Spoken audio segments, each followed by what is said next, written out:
What's up, folks? The One Take Wonders. We are back at it. My name is Brandon. This is Matoni Mwangi. Hey, and yeah, today we're starting our YouTube series, our YouTube connection, and we have a pretty exciting topic that I'm gonna let Mathoni introduce for us. Okay, so today we're going to talk about love. Also because I really love. Okay, we both love. Big fans of love here. Yeah. Okay, before we even get into further about love, you want to talk about what are some of the most dramatic acts of love that you have been a part of? This is a good example. Okay, just making a video for it. Yeah, no, actually, just being in a partnership with you, it has been the best. It's just like an explosion. No, I completely agree. Yeah, I completely, and it's because, so beautiful yeah. to receive. So it has pushed me to my boundaries because already I know, or rather, I love experiencing love. So this partnership has been able to just push me to the point where I'm just having my heart stretched to even limits I didn't know existed. Yeah. It's not that they're limits, but it's it really it keeps stretching. Depths. Yeah. Yeah, no, I completely Yeah. understand. I absolutely agree that, what we're partaking in, I mean, by far, is actually like the most dramatic or like It is. most significant steps I've taken within love, as even far as like looking for a whole house and actually starting to, you know, have our conversations about what it looks like to plan a family. Just being transparent, I think I was thinking more like show off our history, all right, of crazy Okay. acts of love. I will go first, all right. I've been a lover boy for a long time. I can admit that Okay. at 19, I did get a tattoo of a young woman's name right here across the chest. It's real big. I'm not gonna show it today. We're gonna show it off another time. But it's like this big, y'all, right? And yeah, I got a young woman's name tattooed on my ribs after knowing her for 2 days. All right. It was actually ended up being a really beautiful relationship. Obviously, we've gone, our separate ways. But I think that's even for me when I think of like some of the roots, right, or Mm. seeds that I planted, right, for how robust or how vibrant and tangible, right, I've Yeah. always wanted love to be. Yeah. Yeah, I think that's even just one thing I could just sort of root as in like, nah, I've always been excited about over the top love and yeah, the engagement that's available in it. I see. I see. That's a Mhm. beautiful story, as always. I think for me, it will have to be when I was sent to the church camp. Okay, tell us a little bit more about church kids. So I was sent to church camp because I wasn't the best kid in school. And so they were trying to just send me to this place where you could be disciplined. And so I wasn't against, the love that took me there, but I was against the whole system of being forced to just be disciplined by force. Yeah. And so when I was there, like my rebellion was having a partner for like a week. Yeah. And just, being in love for a week. And then after that, I think we talked for maybe 3 days later. And then I don't know where he went, but it was good. I love that. I think that's such a great example. Yeah. Because I think some of the, or just one of the ways I receive that is in something that I hear you talk about today, which is that like we are stronger together, right? Love is Yeah. going to be the way that we get out of this. And so to even hear that in a difficult time, right, when like all the odds are against you, you are Yeah. still like, yeah, but what if I just utilize love right now? Would that be something that Yeah. yeah, could just sort of fulfill this moment in time. All right. Mm. So incredible examples of sort of how we have always been lovers, all right, in our own way. Yeah. And now we're going to talk about maybe a new version of love, not that we're experiencing, but that we're just also noticing. So, what is it we're going to be talking about love today? Love in Nairobi. Okay, because that is very different. It is very different and born and raised in Kenya.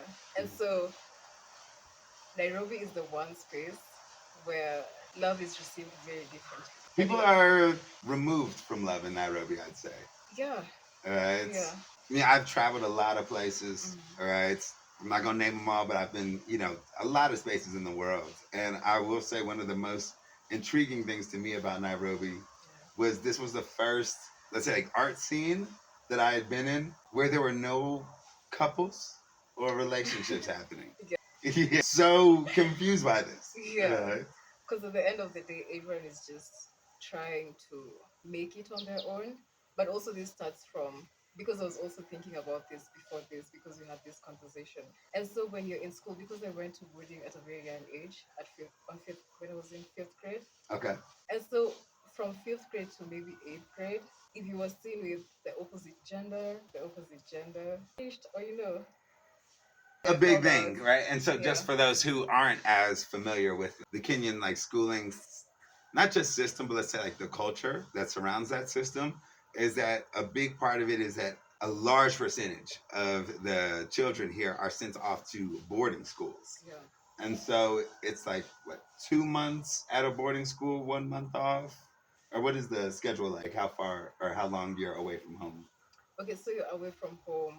I'd say 9 months. So 9 months of the year you're completely, and Yeah, the so it's school. 3 months in school, 1 month break. Months in school, 1 month break. Okay, so it's 3 and 1. Yeah, Okay, something. Yeah. and so then, Hmm. so it's 8 months. No, you're right. It's nine. It's I'm so 9. sorry. Definitely 9, y'all. Yeah. So and also most of the schools there are split up, like girls' school, boys' school. So most of the primary schools before you go to high school, Hmm. they're mixed. Most of Okay, them. But high schools are mostly, it's either a girls' school, and that's 8th grade and ninth to 12th. 9th to 12th. Yes. Okay, so Yeah. yeah, your formative years, 13 through 17, Yeah. y'all have been separated. Completely. All right. Yeah. And I think one of the reasons why I even just want to look at that is, I don't know, somewhere in my head it feels like that might be a part of Oh. like what plays into it. Uh-huh. Because I think the really interesting thing about Kenya, just from my perspective, I'm from the States. Yeah, we'll talk more about that another time. But what I found really interesting is that Kenya is a place where there's a lot of love that is shared and even expected from one another. All right. It's like in traffic jams, you don't hear like people honking all the time. Yeah.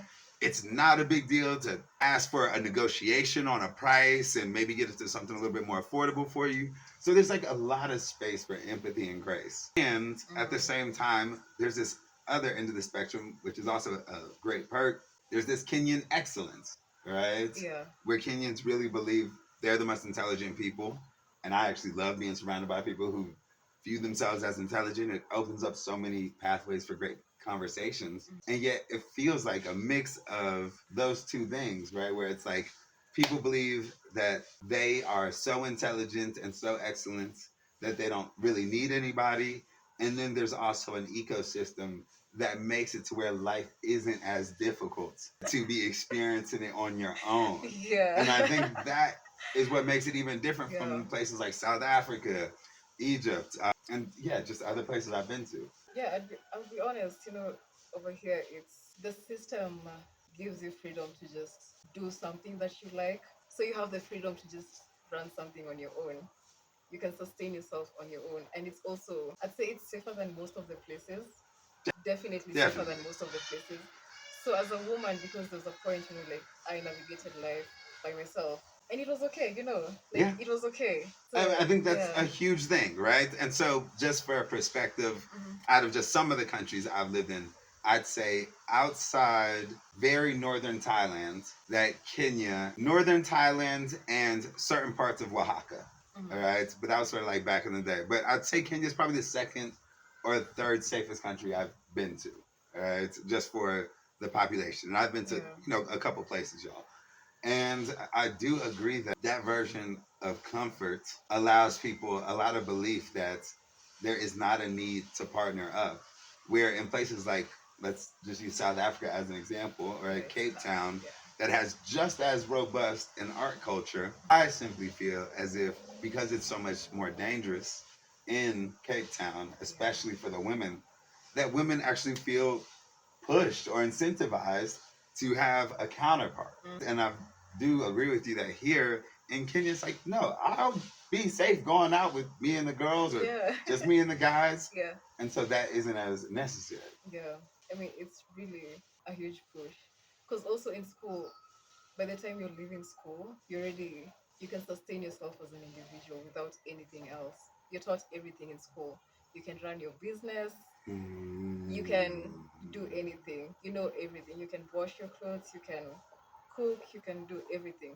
You know, what it sounds like to me in a way is that Kenya actually has a certain amount of a safety net to where people feel much more comfortable creating an identity for themselves earlier on that they can commit to and feel as if they have a guaranteed reward on the other side. And so, like, throughout that time of high school and you're in college, and I feel like a lot of people in Kenya believe that, like, yeah, I know who I am, I know who I can be, and I know how to get there. And when you do have that belief, you don't have to really go searching or utilize curiosity about what could shift, all right, or what would I even like to shift in order for me to maybe take on another identity.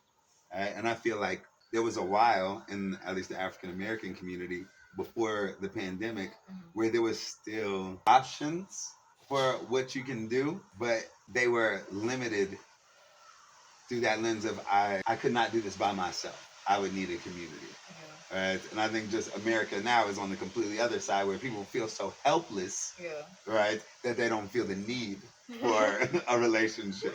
But I do think it was a little bit more available when you have a little bit less belief on who you can be by yourself. So how do you think that plays into the art world? All right, because also the art scene here, I don't know any like visible couples in the art scene.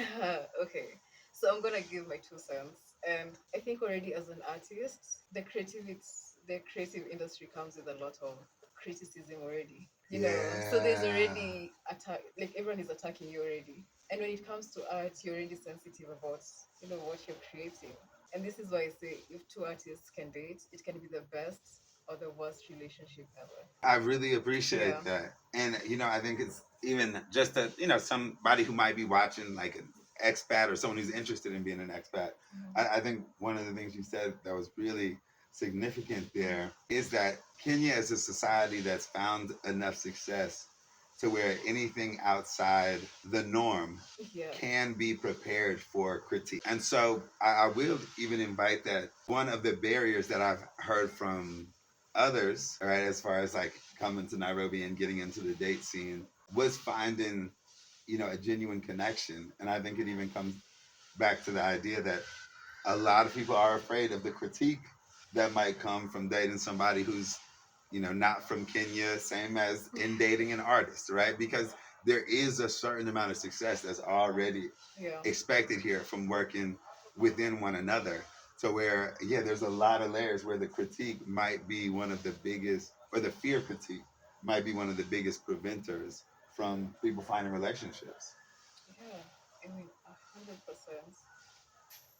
Because already, you're feeling art is a very sensitive space to be in already because it takes too much trust, or it takes a lot of trust to just even do your thing. Yeah. And already, I mean, it's already coming with so much criticism, and the creative world is so harsh. I'm just gonna say that the Nairobi creative scene is the harshest scene I've been to. Like they come and just attack. There's a lot It's of so artists tough. out here, y'all. Yeah. There's way more artists than you'd expect, and there's way more people who have the skill set to become artists than you would expect. All right, there's a lot of people here that if they felt like it could divert into being like, yeah, I'm a painter now. Right? A lot of people have the intelligence to find that skill set here. And so I do believe you'll find a lot more critique. It's not as magical a thing to be able to do it. It's more about, or what makes the magic is the intention behind it. All right. And so I think maybe even one thing just to have us wrap on up. This is our first one. We don't want to keep it too long. We don't even know what this editing is going to be like. So for maybe the last question just for today is, well, how did we meet in such a difficult setting to meet? Because my belief also in love never died, even in the creative industry. It was dimmed down. I'm gonna say that. I'm gonna admit, but I still love at the end of the day. And so even being in the creative industry, I was just like, okay, I see what's happening, but this is just not for me. I don't have to be a reflection of it. Yeah, I don't have to be part of it. It's okay for everyone to just partake in it, but for me, I mean, I love. Completely understood. Yeah. All right, and I think that's a great response. Okay, to be a little bit more tangible, even though she was 100% correct, we also did meet at NAC Art Gallery. Right? And it was while she was hosting an event, right? So one of the hosts of the events. Yeah. Also, you are an artist of the events. What was your role exactly there? Okay, so I was actually welcoming the guests early. So because I'm an early riser and I'm a morning person, so that was my role. So just like getting there early and just welcoming people to the event before everyone else comes in. Before because there are also people who just love coming in early before the event starts. Yeah, so I was just there, showering people with love as they come in the morning. Yeah, and it was literally that, right? And we met. Yeah, and we met. And just to be transparent, I had in the past tried some of the dating apps and things like that, but I did not find anything of I didn't find any fruit on those branches.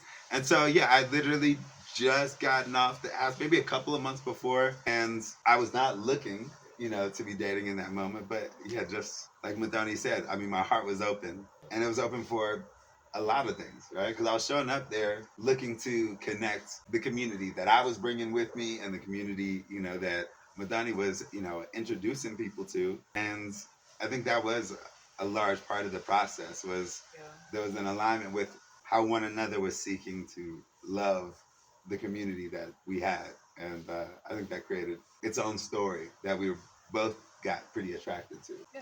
All right. Well, hey, you know what, y'all? That was an incredible day one, right?